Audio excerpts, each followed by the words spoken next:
అందరికీ నమస్తే అండి. Good morning. ఈనాడు, ఆంధ్రజ్యోతి, సాక్షి, ఆంధ్రప్రభ 4 వార్తాపత్రికల్లో వచ్చిన వార్తలు, వాటిలో వాస్తవాలు, ఉద్దేశాలు అన్నీ కూడా మనం ఈ వీడియోలో ఉన్నట్టు డిస్కస్ చేద్దాం. దయచేసి లైక్ చేయండి. ప్రతి ఒక్కళ్ళు కూడా మ్యాక్సిమం లైక్ చేయండి.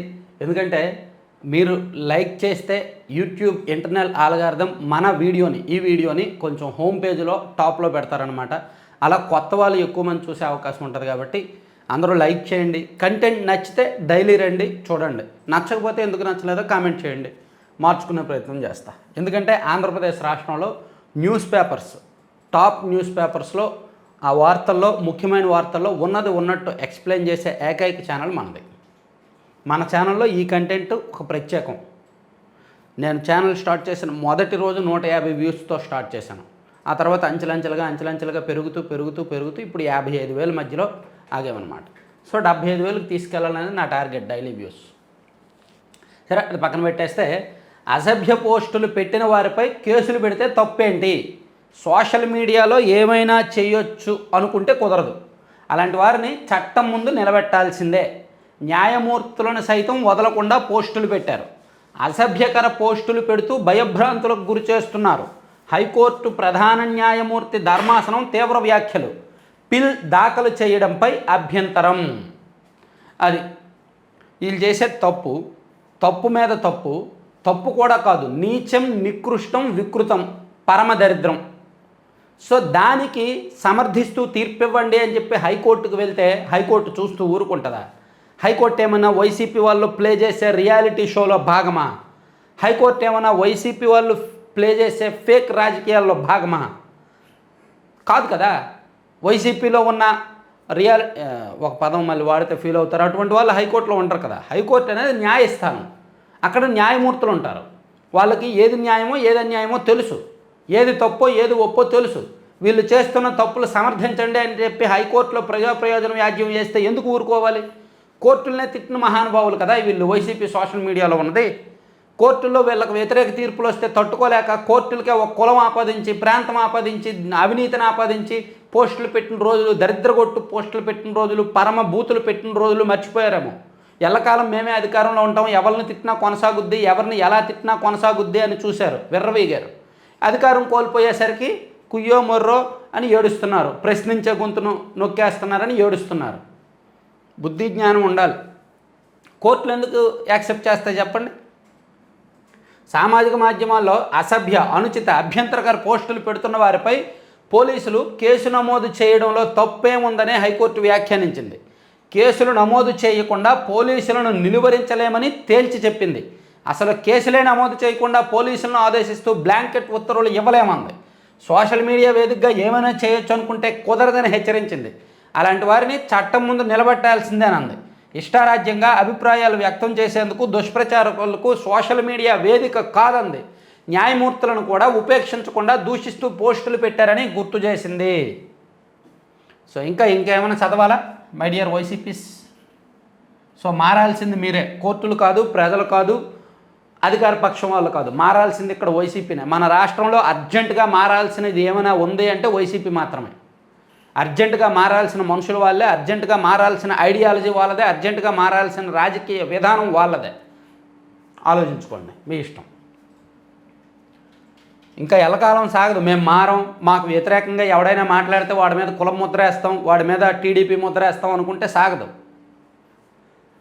సరే, ఇది హైకోర్టు ఇచ్చిన దాని మీద ఆంధ్రజ్యోతిలో కూడా రాశారా?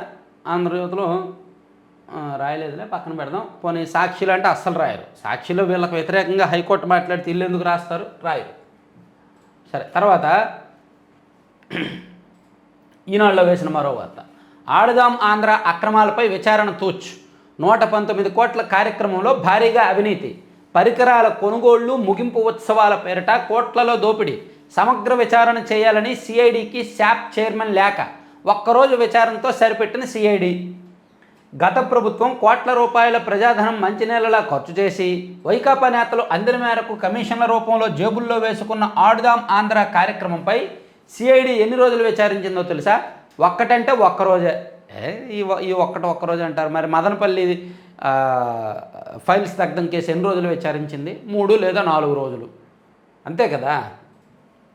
సో మొత్తానికి ఆడుదాం ఆంధ్రాలో 119 కోట్ల స్కామ్ జరిగింది, దాని మీద విచారించండి అని చెప్పి శాప్ చైర్మన్ ఆయన సిఐడికి చెప్తే సిఐడి ఒక్కరోజు విచారణతో సరిపెట్టిందంట. మరి దీని మీద ఏమైనా పెద్దలు తలకాయలు దూర్చి ఇప్పుడు ఏం జరుగుతుందంటే వైసీపీ హయాంలో జరిగిన తప్పులను, కేసులను, క్రైమ్స్ను, అవినీతిని టీడీపీలో కొంతమంది పైరువీలు చేసి దాన్ని నొక్కిపెట్టేస్తున్నారు వాళ్ళ దగ్గర కమిషన్లు తీసుకొని, వైసీపీ వాళ్ళ దగ్గర డబ్బులు తీసుకొని. బహుశా దీనిలో కూడా అదేమైనా జరుగుతుందేమో చూసుకోవాలి, శాప్ వాళ్ళే చూసుకోవాలి. తర్వాత అంబటి రాంబాబు గారు అద్భుతమే చేశారండి, మామూలు అద్భుతం కాదు. మరో వైసీపీ వాళ్ళు ఎవరు కూడా అలా చేయకూడని అద్భుతం. ఇదిగో పలానా కార్యకర్త, పోలీసులు వెతుకుతున్న కార్యకర్త మా ఇంట్లోనే ఉన్నాడు, దమ్ముంటే తీసుకెళ్ళండి అని చెప్పాడు ఆయన. పోలీసులు ఊరుకుంటారా? పోలీసులు ప్రభుత్వం ఊరుకుంటారా? వాళ్ళ దగ్గర ఆధారాలు ఉన్నాయి, ఆ వ్యక్తి తప్పు చేసినట్టు. సో వెళ్ళారు, అంబటి రాంబాబు గారు ఇంటికి వెళ్ళారు, దర్జాగా బయటికి తీసుకొచ్చారు.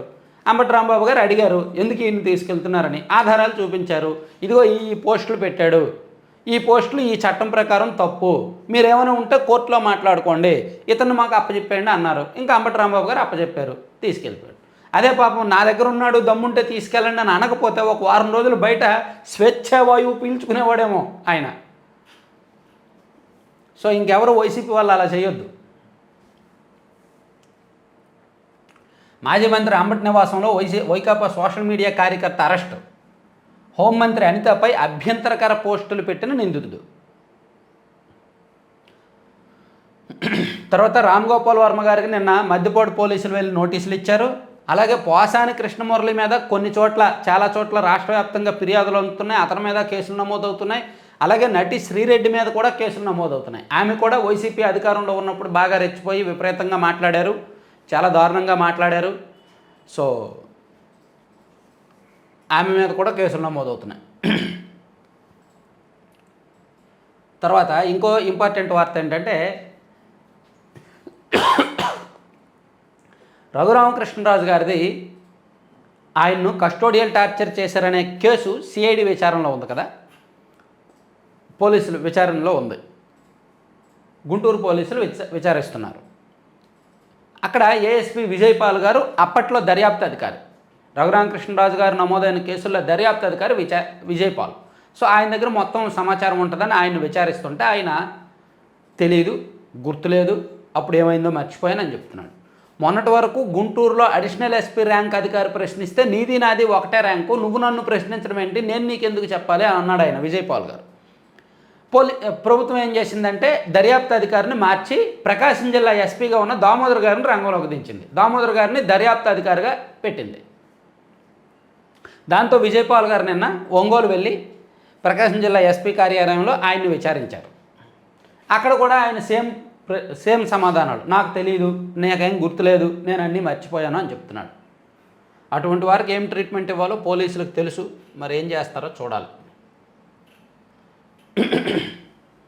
ఆర్థిక సవాళ్ళు ఉన్న గోదావరి, కృష్ణా, పెన్నా అనుసంధానిస్తాం, మూడో పక్షంతో అధ్యయనం చేయించండి, జలవనరుల శాఖపై సమీక్షలో సీఎం. సో గోదావరి, పెన్నా అనుసంధానం అనేది ఎప్పటి నుంచో ప్రభుత్వం అంటే చంద్రబాబు గారు చెప్తున్న అంశం. ఎప్పటి నుంచో గతంలో 2014-19 మధ్య అధికారంలో ఉన్నప్పుడు కూడా నదుల అనుసంధానం అని చెప్తూ వచ్చారు. గోదావరి, పెన్నా అనుసంధానానికి భారీగా నిధులు కేటాయించారు. సో అది ఒక లైన్ వేస్తామన్నారు, అది లాస్ట్లో ఆగిపోయింది. సో ఇప్పుడు మళ్ళీ ఆర్థికంగా సవాళ్ళు ఉన్నా సరే అది చేసి తీరుతాము ఈ 5 ఏళ్లలో, కాబట్టి మీరైతే ప్రపోజల్స్, ప్లానింగ్ రెడీ చేసి రండి అని చెప్పారనమాట. ప్రస్తుతం రాష్ట్రంలో ఆర్థిక సవాళ్ళు ఉన్న గోదావరి, కృష్ణా, పెన్నా 3 నదులు అనుసంధానం చేస్తారు. గోదావరి నుంచి కృష్ణాకి, కృష్ణా నుంచి పెన్నాకి 3 అనుసంధానం చేస్తారనమాట. ఇప్పటికే గోదావరి, కృష్ణాను అనుసంధానం చేసి లక్షల ఎకరాలకు ప్రయోజనం కల్పించాం. సముద్రంలో వృధాగా పోతున్న నీటిని సరిగ్గా ఉపయోగించుకుంటే రాష్ట్రంలో అన్ని ప్రాంతాలకు కరువు లేకుండా నీళ్ళు ఇవ్వచ్చు అని ముఖ్యమంత్రి చంద్రబాబు అన్నారు. గోదావరి నుంచి కృష్ణాకు, అక్కడి నుంచి పెన్నాకు అనుసంధానంపై బుధవారం జలవనరుల శాఖ అధికారులతో ముఖ్యమంత్రి సమీక్షించారన్నమాట. తర్వాత బుల్డోజర్ కూల్చివేతల తగదు, సంబంధితులకు షోకాజ్ నోటీసు 15 రోజుల సమయం ఇవ్వాలి. కార్యనిర్వాహక అధికారి న్యాయమూర్తి కాలేరు, వారికి ఇళ్లను కూల్చే అధికారం లేదు, సుప్రీంకోర్టు స్పష్టీకరణ. ఈ బుల్డోజర్ కూల్చివేతలు చాలా రాష్ట్రాల్లో ఇది ఒక విష సంస్కృతిగా మారింది. ఒక జేసీబీ తీసుకువెళ్ళడం, ఇళ్లను కూల్చేయడం, ఏమనంటే ఆక్రమణలో ఉండడం. సో ఈవెన్ హైడ్రా కూడా అదే పంథాలో కొనసాగింది కొన్నాళ్ళు. ఇప్పుడు హైదరాబాద్లో హైడ్రా కాస్త నెమ్మదించింది. హైడ్రా కాస్త స్లో అయ్యి ఇప్పుడు మూసీ పరివాహక ప్రాంతాల మీద అక్కడ ప్రభుత్వం పడింది. హైడ్రా నుంచి ఫోకస్ మళ్లించి మూసీ మీదకి డైవర్ట్ చేశారు. అలాగే దేశవ్యాప్తంగా కొన్ని రాష్ట్రాల్లో కూడా ఇది ఉంది, బుల్డోజర్లు తీసుకెళ్లి కూల్చివేయడం. దాన్ని సుప్రీంకోర్టు అంగీకరించట్లా.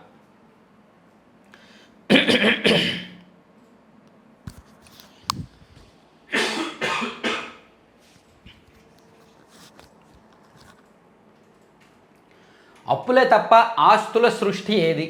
రూపాయిలో 19 పైసలు అప్పులు తీర్చేందుకే జగన్ హయాంలో చివరి ఏడాది లెక్కలు. 2023-24లో ఆర్థిక పరిస్థితిపై కాగ్ నివేదిక. అప్పులు చేయడం, దాంతో అప్పులు తీర్చడం, అప్పులు చేయడం, దాంతో వడ్డీలు కట్టడం, అప్పులు చేయడం, దాంతో సంక్షేమ పథకాలు అమలు చేయడం. అంతే తప్ప మూలధన వ్యయం అంటే ఆస్తుల సృష్టి అనేది లేదు. మూలధన వ్యయం చేయాల, క్యాపిటల్ ఎక్స్పెండిచర్ ఏమీ చేయాల. అట్లీస్ట్ 20% కూడా క్యాపిటల్ ఎక్స్పెండిచర్ లేదు.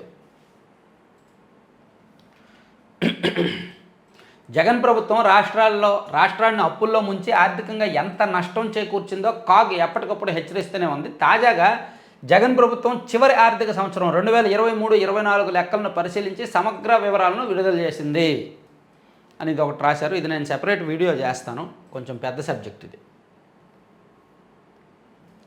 తప్పుడు ప్రకటనలు వద్దు, విజేతల అనుమతి లేకుండా ఫోటోలు వాడొద్దు, కోచింగ్ కేంద్రాలకు కేంద్రం మార్గదర్శకాలు, ప్రచార తారలు బాధ్యత వహించాలని స్పష్టీకరణ. సో కొన్ని కోచింగ్ సెంటర్లు ఉన్నాయి, ఎంసెట్ కానీ లేదా ఐఐటి కానీ లేదా ఐఏఎస్. ఈ కోచింగ్ సెంటర్లు ఏం చేస్తారంటే వాటి ర్యాంకులు వచ్చిన తర్వాత, రిజల్ట్స్ వచ్చిన తర్వాత ఇదిగో మా వాడే టాప్, మా వాడే ట్యాంప్ అని వాళ్ళ ఫోటోలు, వాళ్ళ హాల్ టికెట్ నెంబర్లతో యాడ్లు వేసుకుంటాయి. అలా వెయ్యాలి అంటే వాళ్ళు అనుమతి తీసుకోవాలి అని చెప్పి కేంద్రం చెప్పిందనమాట. తర్వాత అతిసారంపై శాసనమండలి గరంగరం. వాకౌట్ చేసిన వైకాపా ఎమ్మెల్సీలు. తన వ్యాఖ్యలను ప్రతిపక్షం వక్రీకరించిందన్న మంత్రి సత్యకుమార్. ఈ ఏడాది నుంచి మామిడి తోటలకు బీమా, మంత్రి అచ్చెన్నాయుడు. అమరావతికి గ్రాంటుగానే 15,000 కోట్ల రుణం, మంత్రి నాదెండ్ల. 15,000 కోట్లు అంటే అది రుణం కాదంట. అమరావతికి ప్రపంచ బ్యాంక్ ఇస్తున్న 15,000 కోట్లు రుణం కాదు, గ్రాంటు అని మంత్రి నాదెండ్ల గారు చెప్పారు. మొత్తానికి శాసన మండలిలో అధికార విపక్షాలకు మధ్య మంచి చర్చ జరుగుతోంది. అంటే అఫ్కోర్స్ వాగ్వాదం జరిగినా, ఇల్లాజికల్గా ఒకరినొకరు దుమ్మెత్తి పోసుకున్నప్పటికీ, వాగ్వాదం తీవ్ర స్థాయిలో ఉన్నప్పటికీ రెండు పక్షాలు కూడా నువ్వా నేనా అన్నట్టు తలపడుతున్నాయి. కానీ అసెంబ్లీ మాత్రం ఒకవైపే ఉంది. ఎందుకంటే అసెంబ్లీకి 11 మంది వెళ్ళట్లేదు కదా, అందుకు. ఇద్దరికంటే ఒక్క నిమిషం.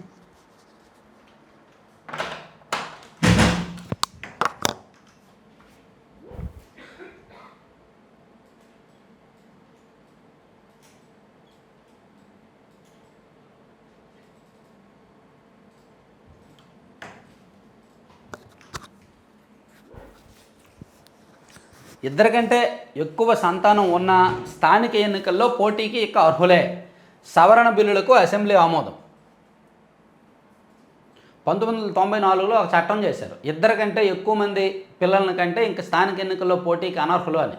సో ఇప్పుడు ఆ చట్టాన్ని ఉపసంహరించుకుంటూ కొత్త చట్టం చేస్తున్నారు, కొత్తగా బిల్లు తీసుకొస్తున్నారు. సవరణ అంటే ఆ చట్టానికి సవరణ చేస్తున్నారు అనుకోవచ్చు. దానికి ఏంటంటే ఇద్దరికంటే ఎక్కువ మంది ఉన్నా సరే పోటీ చేయొచ్చు. ఎందుకంటే ఇప్పుడు మనకు పిల్లల్ని కనాల్సిన అవసరం ఉంది మన దక్షిణ భారత రాష్ట్రాల్లో. ఎందుకు అనేది నేను ఆల్రెడీ ఒక వీడియో చేశాను, చాలా క్లియర్గా చెప్పాను. ఇంకోసారి చెప్తా వీలైతే.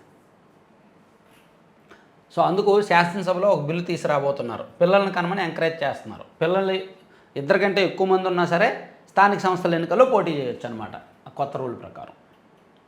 వరదల వేళ వెల్లి విరిసిన మానవత్వం. విపత్తును ధీటుగా ఎదుర్కొన్న సీఎం చంద్రబాబు. జీవితం ఆనందంగా ఉండాలంటే ధ్యానం, యోగా ముఖ్యం. ది ఆర్ట్ ఆఫ్ లివింగ్ వ్యవస్థాపకులు శ్రీ రవిశంకర్.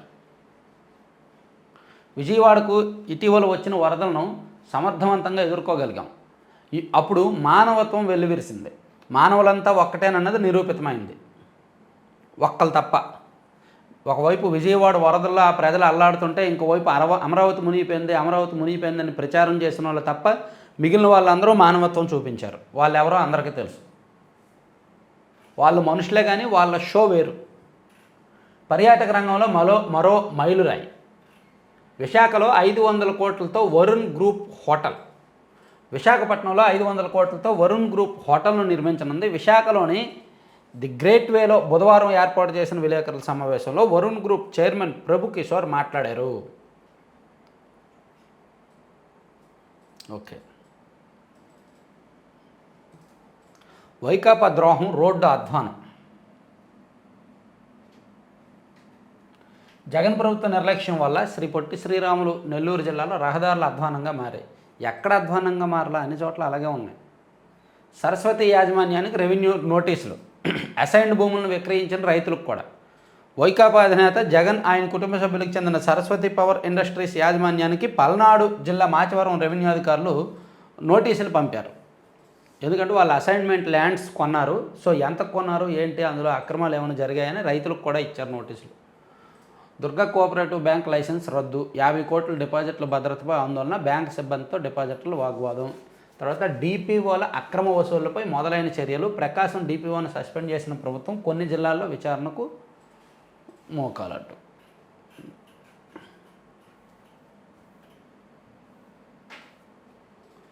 రాఘవరెడ్డి కోసం గాలింపు. వైఎస్ఆర్ జిల్లా పులివెందుల పోలీస్ స్టేషన్లో నమోదైన అట్రాసిటీ కేసులో అనుమానితుల కోసం పోలీసులు గాలిస్తున్నారు. కడప ఎంపీ అవినాష్ రెడ్డి పిఏ రాఘవరెడ్డి కోసం గాలింపు ముమ్మరం చేశారు.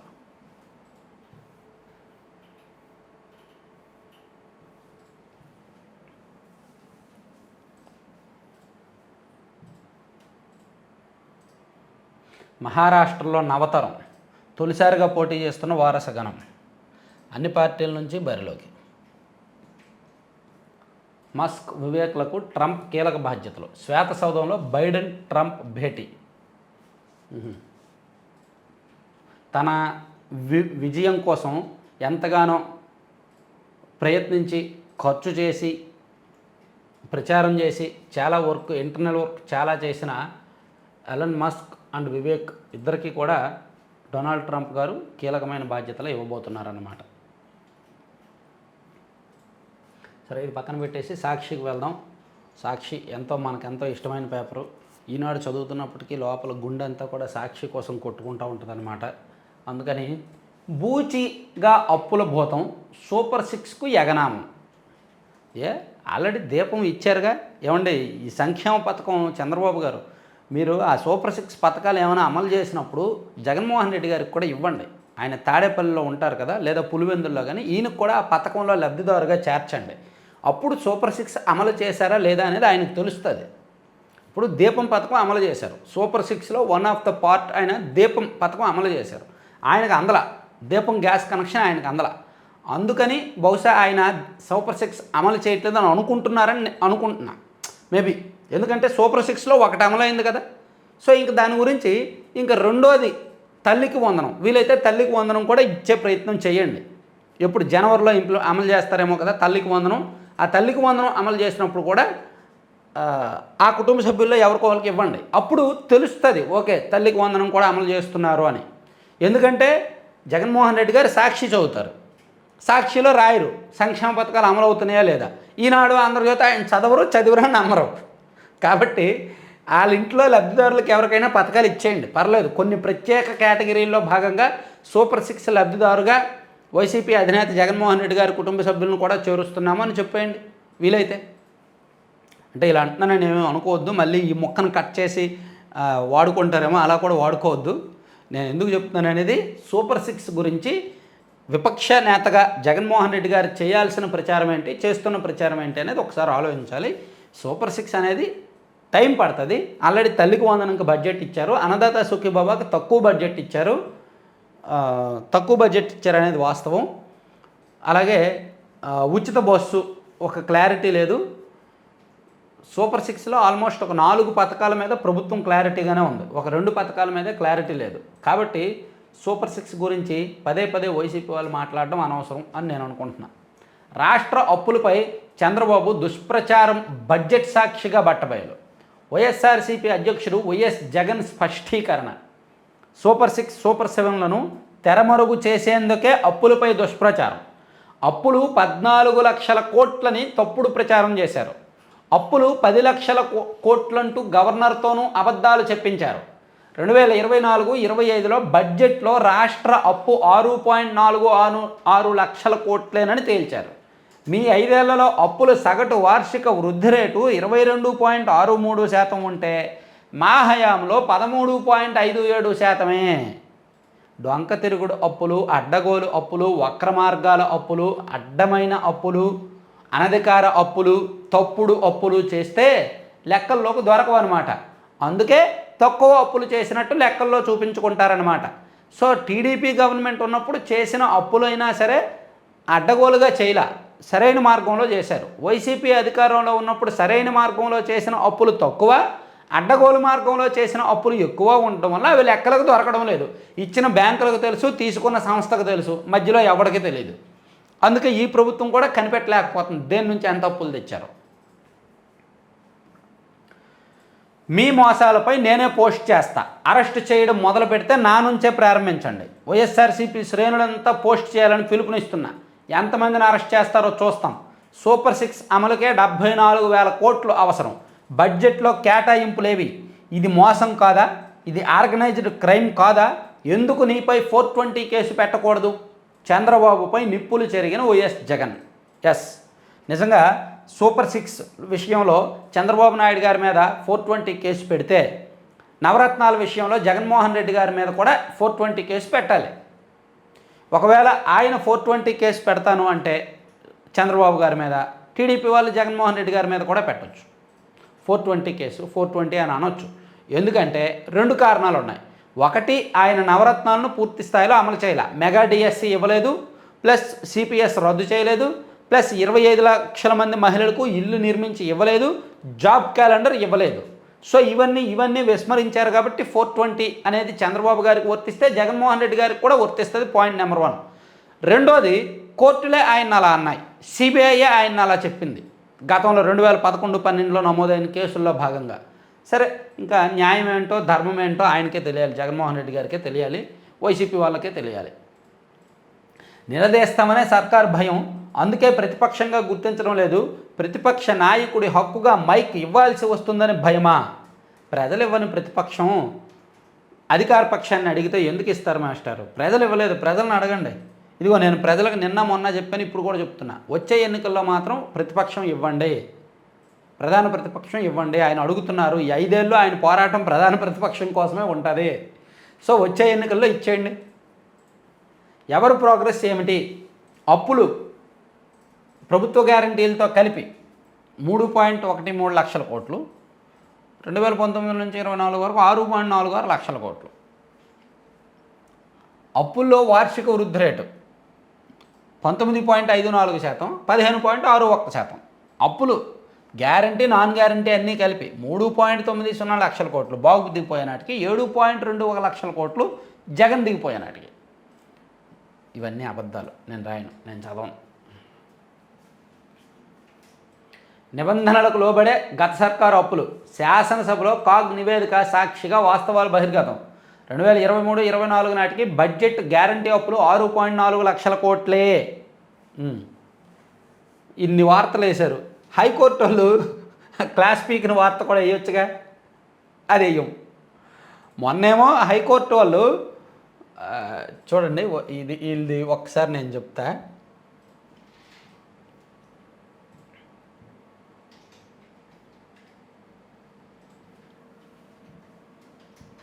చూపిస్తాను అన్నాడు మీకు, ఎందుకు ఇది ఓపెన్ చేస్తాను అది.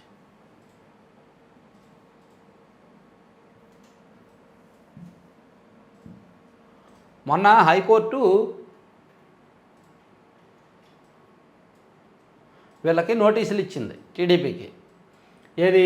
ఈ అరెస్ట్లో వాళ్ళ సీసీటీవీ ఫుటేజ్ మా ముందు పెట్టండి, అసలు ఎందుకు అరెస్ట్ చేస్తున్నారు ఏంటనేది. ఇదిగో హైకోర్టు ఆగ్రహం వ్యక్తం చేసిందని ఫస్ట్ పేజీలో వేశారు, జాగ్రత్తగా అబ్జర్వ్ చేయండి. హైకోర్టు కాకేలపై ఆగ్రహం వ్యక్తం చేసింది అక్రమ నిర్బంధాల మీద అని చెప్పి ఫస్ట్ పేజీలో వేశారు కదా. మరి నిన్న హైకోర్టు వైసీపీ సోషల్ మీడియా వాళ్ళకే షాక్ ఇచ్చేలా మాట్లాడింది. సోషల్ మీడియా ఉందని ఇష్టం వచ్చినట్టు పోస్టులు పెడతారా? మీ ఇష్టమా? మీరు ఎంత అసభ్యకరమైన పోస్టులు పెట్టారు, జడ్జీలను కూడా మీరు వదిలిపెట్టలేదు, సో కేసులు సమంజసమే అని చెప్పి పోలీసులకి ప్రభుత్వానికి ఆ రకంగా మద్దతు పలికింది హైకోర్టు. ఆ వార్తే ఎక్కడా లేదు, ఉంటే ఎక్కడో లోపల ఉంటుంది తప్ప. అంటే వీళ్ళకు అనుకూలమైన వార్త వస్తే ఫ్రంట్ పేజీలో ఉంటుంది, ఫస్ట్ పేజీలో. వీళ్ళకు వ్యతిరేకంగా వస్తే అసలు వార్తే ఉండదు. అది మనం న్యాయం, మనం పాటించే సమన్యాయం. కట్టి వదిలేశారు. మిగతా వైద్యానికి ఆరోగ్యశ్రీ అనుమతులు వచ్చే వరకు ఆగాల్సిందే. యాక్సిడెంట్ బాధితుడికి చికిత్స చేయడంలో జాప్యం. మైనర్ సర్జరీలకు సైతం ఆరోగ్యశ్రీతో ముడిపెడుతున్న వైద్యులు. రాష్ట్రంలోని ప్రభుత్వ ఆసుపత్రుల్లో వింత పరిస్థితులు. కొనసాగుతున్న అరాచక పర్వం. సోషల్ మీడియా యాక్టివిస్టులపై వేధింపులు. రాష్ట్ర వ్యాప్తంగా పలుచోట్ల కేసులు నమోదు. పోలీసుల అదుపులో పలువురు. కుటుంబ సభ్యులకు వివరాలు చెప్పని వైనం. తర్వాత వివాదాలు, వాయిదాలు. పోస్టుల భర్తీపై మొదలైన కూటమి సర్కార్ గేమ్. 16,347 పోస్టులతో డిఎస్సి అంటూ హంగామా. 6న నోటిఫికేషన్ అంటూ ఊరించి ఇప్పుడు నిరవధిక వాయిదా. సో డిఎస్సి, మెగా డిఎస్సి అని ప్రకటించిన ప్రభుత్వం ఎందుకు వాయిదా వేస్తుంది అనేది ఒకసారి క్లారిటీ ఇస్తే బెటర్. ఎందుకంటే డిఎస్సి కోసం చాలామంది వెయిట్ చేస్తున్నారు, మన సబ్స్క్రైబర్స్ చాలామంది అడుగుతున్నారు. సో ప్రభుత్వం నుంచి స్పష్టత లేకపోతే నేను కూడా ఏమీ చేయలేను. సో ప్రభుత్వమే స్పష్టత ఇవ్వాల్సి ఉంది. అది లేకపోతే ప్రభుత్వానికే ఇబ్బందికరం. అసలు డిఎస్సి విషయంలో ఎందుకు అలా వాయిదా వేశారు, ఎందుకు క్లారిటీ ఎక్కడ మిస్ అవుతుందని ప్రభుత్వం చెప్పాలి. ఇక రెండోది, జనవరిలో జరగాల్సిన గ్రూప్ 2 మెయిన్స్ ఫిబ్రవరికి వాయిదా. అది వాయిదా వేయమని గ్రూప్ 2 మెయిన్స్ అభ్యర్థులే అడిగారు. ఆ 92,000 మంది అభ్యర్థులే అడిగారు, వాయిదా వేయండి, మాకు ఎక్కువ టైం లేదు అని.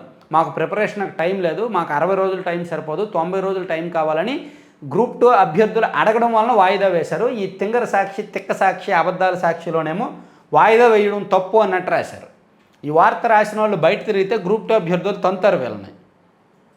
వాళ్ళు అడిగారు కాబట్టే వాయిదా వేశారు, కానీ వీళ్ళు అదేదో వాయిదా వేయడమే తప్పు అన్నట్టు రాస్తున్నారు. ఇలాంటి తిక్క వార్తలు రాస్తేనే సాక్షిని, వైసీపీని జనం తిట్టుకుంటారు. ఇలా రాయడం వల్ల 92,000 మంది సాక్షిని తిట్టుకుంటారు కదా. ఆ 92,000 మంది డిమాండ్ అది, వాయిదా వేయండి, మాకు ఎక్కువ టైం లేదు అనేది. వాయిదా వేసి ఎగ్జాక్ట్ డేట్ చెప్పారుగా.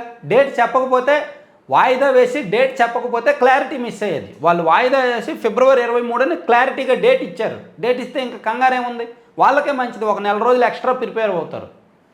సో ఇది ఏం రాయాలో ఏం రాయకూడదో తెలియదు. ఏం ఎడిటర్లు, ఏం జర్నలిజం అండి ఇది. ఆ 92,000 మంది సాక్షిని తిట్టుకుంటారు కదా, వాళ్ళు అడిగితేనేగా వాయిదా వేసింది. తర్వాత భవిష్యత్తుకు భరోసా. సిబీజీ కంప్రెస్డ్ బయోగ్యాస్ ఉత్పత్తిలో భారత్ దూకుడు. దేశంలో 5,000 ప్లాంట్ల ఏర్పాటులో లక్ష్యంతో ముందుకు. ఏపీలోను కూడా 500 ప్లాంట్లు. ఓకే. సైకో స్కీమ్, ఇది ఒక చాలా నీట్గా రాశారు. సంక్షేమ పథకాలు ఉన్నాయి కదా, అమ్మఒడి, తర్వాత రైతు భరోసా, ఇలా రకరకాల సంక్షేమ పథకాలు ఉన్నాయి కదా. ఆ సంక్షేమ పథకాల లబ్ధిదారుల్లో కూడా వైసీపీ సోషల్ మీడియా యాక్టివిస్టులను చేర్చి వాళ్ళకి డబ్బులు ఇచ్చారంట. అదే రాశారు. వైసీపీ సోషల్ మీడియా కార్యకర్తలకు పథకాల సొమ్ము. అంటే నేను వైసీపీ సోషల్ మీడియా కార్యకర్తను, సో నాకు వైసీపీ నుంచి డబ్బులు రావాలి. డబ్బులు వస్తేనే నేను వైసీపీ తరపున సోషల్ మీడియాలో పనిచేస్తా. అలా పనిచేయడానికి నా పేరుని సంక్షేమ పథకాల లబ్ధిదారుగా చేర్చారంట. అంటే అలా జరిగింది క్రైమ్. అంటే నన్ను చేర్చారని నేను చెప్పట్లా, మళ్ళీ నన్ను చేర్చారని ఈ ముక్క వరకు కట్ చేసి ట్రోల్ చేసుకుంటారు టీడీపీ వాళ్ళు. ఇదిగో ఈడు వైసీపీ వాడే, ఈడు వైసీపీ సంక్షేమ పథకాలు డబ్బులు ఈడికి వచ్చాయని ట్రోల్ చేసుకుంటారు పనికి మళ్ళీ టీడీపీ వాళ్ళు. నేను ఉదాహరణ చెప్తున్నా. ఉదాహరణకు నేను ఒక వైసీపీ కార్యకర్తను అయితే నాకు కూడా సంక్షేమ పథకాల డబ్బులు వచ్చేవి. అలా వచ్చి నన్ను సోషల్ మీడియాలో ట్రోల్ చేశారు. అంటే నేను అనర్హులకు కూడా ఈ సంక్షేమ పథకాల లబ్ధిదారుగా చేర్చి డబ్బులు ఇచ్చారు. అది నేను చెప్పే ఉద్దేశం. అంతే తప్ప నేను అన్నానని నిజంగా నేను కాదు. టీడీపీలో కొంతమంది పనికి మాలోళ్ళు పని ఏమి లేక నా మీద పడుతున్నారనమాట. ఆ పార్టీ కూడా వాళ్ళని కంట్రోల్ చేయలేదు. చెప్పానుగా, నిన్నే చెప్పానుగా, హిట్ లిస్ట్లో నా పేరు ఉందని. నిన్న కూడా ట్రోలింగ్స్ మొదలుపెట్టారు నా మీద. ఆ మొక్కలు కట్ చేసి ట్రోల్ చేస్తున్నారు. తలా తోక లేనివి మధ్య మధ్యలో చిన్న చిన్న మాట వస్తుంది కదా, దాన్ని కట్ చేసి ట్రోల్ చేసేస్తున్నారు. పని లేకపోతే సరే. అంటే అటువంటి బ్యాచ్ వేస్ట్. స్కీమ్ల వెనుక స్కామ్లు ఉంటాయని తెలుసు, కానీ స్కీమ్ల లబ్ధిదారుల జాబితానే గోల్మాల్ చేసి వైసీపీ సోషల్ మీడియా కార్యకర్తలకు సొమ్ములు దోచిపెట్టిన సంగతి ఇప్పుడు బయటపడింది. మరీ ముఖ్యంగా అమ్మఒడిలో భారీ అక్రమం జరిగింది. అంటే పథకం ఏదైనా సరే వైసీపీ సోషల్ మీడియా కార్యకర్తల్ని ఆ సంక్షేమ పథకాల లబ్ధిదారుల జాబితాలో చేర్చేసి వాళ్ళకు డబ్బులు ఇచ్చారు, వాళ్ళకి లబ్ధి చేకూర్చారు. అలా లబ్ధి చేకూర్చి వాళ్ళ చేత సోషల్ మీడియాలో ఈ సైకో పోస్టులు పెట్టించారు. అది దీని సారాంశం. బూతులే సిగ్గుపడేలా వైసీపీ సోషల్ సైకో ఫ్యాక్టరీ దారుణాలు, ఎవరిని ఎలా తిట్టాలో పైనుంచి ఆదేశాలు, వర్ర సోషల్ పోస్టులు నీచం దారుణం, గిట్టని వారిపై రాక్షసంగా విరుచుకుపడడమే, తల్లి చెల్లి పుట్టుకలపై జుగుప్సాకర వ్యాఖ్యలు, వయస్సు వావి వరస తేడా లేకుండా పోస్టులు, మనస్సాక్షి అనేది ఉంటే జగన్ వారించేవారు, సోషల్ సైకోల కూపీలాగుతున్న పోలీసులు, ప్రశ్నించే వారిపై దాడి అని వాపోతున్న జగన్. దానిలో వైసీపీ అడ్డంగా ఇరుక్కుందిలే కానీ తర్వాత అసభ్యకర పోస్టులు పెట్టే వారిపై కేసులు పెడితే తప్పేంటని హైకోర్టు చెప్పింది. తర్వాత సోషల్ సైకోలపై ఉక్కుపాదం, అసభ్యకర పోస్టులు పెట్టిన వారిపై కేసులు, విచారణకు రావాలని డైరెక్టర్ ఆర్జీవీకి నోటీసులు, స్టేషన్లో విచారణకు మాజీ మంత్రి కాకాని హాజరు, మాజీ మంత్రి అంబటి ఇంటి నుంచి ఒకరు అరెస్టు, నటులు పోసాని శ్రీరెడ్డిపై వేరువేరు జిల్లాల్లో కేసులు నమోదు, హైదరాబాద్లో ఖమ్మంపాడు టెకే అరెస్టు, చంపుతానని బెదిరింపులు, వర్రాపై మరో కేసు. హెచ్ఆర్సీ లోకాయుక్త ఇవన్నీ అమరావతిలో కార్యాలయాలు పెడుతున్నారంటండి, అదొకటి. తర్వాత ఇదే ఫైనల్ వార్నింగ్ బుల్డోజర్ గురించా. మనమే ప్రతిపక్షం, ప్రజా సమస్యలపై ప్రశ్నలు వేద్దాం, మనమే సమాధానాలు చెబుదాం. నమ్మండి, నమ్మే వాళ్ళు నమ్మండి. ప్రజా సమస్యల మీద వాళ్ళకే ప్రశ్నలు వేసి వాళ్ళే సమాధానం చెప్తారంట. ఓకే, సీరియస్ ప్రశ్నలను అయితే సంక్షేమ పథకాల గురించి ఎవరైనా ప్రశ్నలు వేయండి, ఎప్పుడు అమలు చేస్తారని. కార్పొరేషన్ అప్పులు ప్రభుత్వ అప్పులే, వైసీపీ హయాంలో రాష్ట్ర బడ్జెట్ నుంచే వాటి చెల్లింపులు, బడ్జెట్లో చూపిన అప్పులకు చెల్లింపులు తీవ్ర ఉల్లంఘనే, రెవెన్యూ వ్యయాన్ని మూలధన వ్యయంగా చూపారు, ఇది ఉల్లంఘనే, కాగు స్పష్టీకరణ. బుల్డోజర్ న్యాయానికి సుప్రీంకోర్టు బ్రేక్. తర్వాత అమరావతికి మహావరం, ఔటరు తూర్పు బైపాస్ భూసేకరణ ఖర్చు భరిస్తాం, రాష్ట్ర ప్రభుత్వానికి కేంద్రం హామీ. చంద్రబాబు ప్రభుత్వ ప్రయత్నాలతో తప్పిన 6,000 కోట్లకు పైగా ఆర్థిక భారం, రాజధానిలో రోడ్ల పనులకు ఊపు, కేంద్ర వార్షిక ప్రణాళికలో బైపాస్, త్వరలో ఔటర్ పైన నిర్ణయం. ఓకే, అమరావతి కంట మహావరం ఇచ్చారు. అమరావతి శీఘ్రాభివృద్ధి విషయంలో ముఖ్యమంత్రి చంద్రబాబు కృషి ఫలించింది, రాజధాని అభివృద్ధిలో కీలకమైన 2 ప్రాజెక్టులు భూసేకరణ ఖర్చును కేంద్రం భరించబోతోంది. ఒకటి 189 కిలోమీటర్ల పొడవైన అమరావతి ఔటర్ రింగ్ రోడ్డు, రెండోది 59 కిలోమీటర్ల పొడవైన తూర్పు బైపాస్. ఈ రెండింటికి కూడా కేంద్రం భూసేకరణ డబ్బులు ఇస్తానన్నదట. మంచిది. తర్వాత పెన్నాకు గోదావరి ఇందాక చెప్పుకున్నది. సో ఇవన్నీ ఆంధ్రజ్యోతిలో వచ్చిన వార్తలు అన్నమాట. తర్వాత ఆంధ్రప్రభలో ఒకసారి పైపైన టచ్ చేస్తే స్థానిక సంస్థల్లో ఎన్నికలకి సంతానమే శ్రీరామ రక్ష అనే వార్తను హైలైట్ చేశారు. అంటే 2 కంటే ఎక్కువ పిల్లలు ఉన్నా సరే పోటీ చేయొచ్చు అనే సవరణ బిల్లు ఈరోజు పెట్టబోతున్నారు. తర్వాత త్వరలో పోలవరం షెడ్యూల్ను ప్రకటిస్తా, ప్రతి ఎకరాకు సాగునీరు నదుల అనుసంధానంతోనే సాధ్యం, నదుల అనుసంధానం మీద ఇచ్చారు. తర్వాత త్వరలోనే మెగా డిఎస్సి నోటిఫికేషన్ మంత్రి Lokesh. So mega DSC notification త్వరలోనే ఉంటుందని మంత్రి గారు ప్రకటించారు. మండలిలో కూటమి వర్సెస్ వైసీపీ, మంత్రి సత్యకుమార్ బొత్స మధ్య మాటల మంటలు, డయేరియా మృతులపై అట్టుడికిన సభ, మంత్రి అగౌరవపరిచారంటూ వైసీపీ సభ్యులు వాకౌట్. వైసీపీ హయాంలో ఏపీ అప్పుల కుప్ప, 2023-24లో ప్రభుత్వ అప్పులు 4,86,151 కోట్లు, రూపాయలు 52 పైసలు పన్ను వసూళ్లు, 30 పైసలు రుణాలు, 15 పైసలు జీతాలు, డీబీటీలకు 13 పైసలు, వడ్డీలకు 12 పైసలు చెల్లింపు. అనుమతి కంటే ఇంధన శాఖకు 217 కోట్లు ఎక్కువ ఖర్చు, అసెంబ్లీ అనుమతి లేకుండా విద్యాశాఖలో 249 కోట్లు అదనంగా ఖర్చు. వైసీపీ ప్రభుత్వ హయాంలో జరిగిన ఆర్థిక అరాచకాల మీద కాగ్ రిపోర్టు నిన్న వచ్చింది. అది నేను సెపరేట్ వీడియో చేయాలి, ఇందులోనే కలిపితే ఇబ్బంది అవుతుంది. అసభ్యకర పోస్టులు పెడితే కేసులు పెడితే తప్పేంటి చెప్పుకున్నాం. చంద్రబాబు బడ్జెట్ మోసాలపై సోషల్ మీడియాలో నిలదీయండి, అరెస్ట్ చేయాలనుకుంటే నాతోనే మొదలు పెట్టండి, అది జగన్మోహన్ రెడ్డి గారు చెప్పిన మ్యాటర్ అది. తర్వాత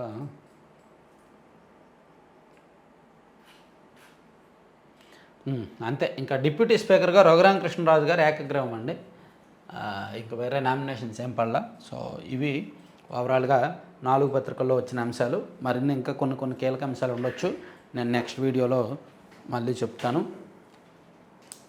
థ్యాంక్ యూ.